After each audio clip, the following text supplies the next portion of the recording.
Hi అండి. నమస్తే. నేను మీ వాసి. Welcome back to PV creations. పండగలకి ఏదైనా అకేషన్స్‌కి స్వీట్ చేయాలి అంటే ముందుగా మనకి గుర్తొచ్చేది పాయసం. సో, ఈరోజు వీడియోలో సేమియా పాయసం ఎలా చేయాలో చూపించబోతున్నాను. ఈ కొలతలతో ఒక్కసారి చేసి చూడండి. చాలా ఈజీగా, టేస్టీగా ఉంటుంది. పైగా చిక్కబడదు కూడా అండి. సింపుల్ అండ్ ఈజీగా సేమియా పాయసం ఎలా చేయాలో చూసేద్దాం. ముందుగా ఒక స్టవ్ మీద ఒక గిన్నె పెట్టుకొని అందులో 2 టేబుల్ స్పూన్స్ నెయ్యి వేసుకొని నెయ్యి కరిగిన తర్వాత జీడిపప్పు కిస్మిస్లు వేసుకొని దోరగా వేయించుకోవాలి. ఇలా వేగిన వాటిని నోట్లో వేసుకోకండి.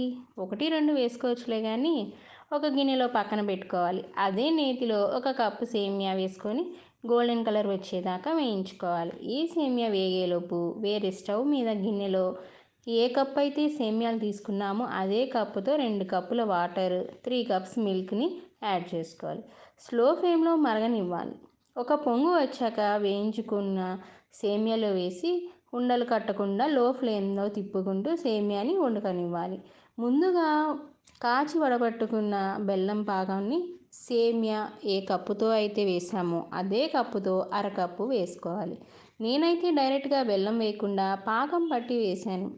ఇంకా పాయసం చిక్కబడిన తర్వాత కొంచెం యాలకుల పౌడర్, వేయించిన జీడిపప్పు, కిస్మిస్ వేసుకొని ఒక్కసారి తిప్పేసి పాయసాన్ని చల్లారాక తినేయటమేనండి.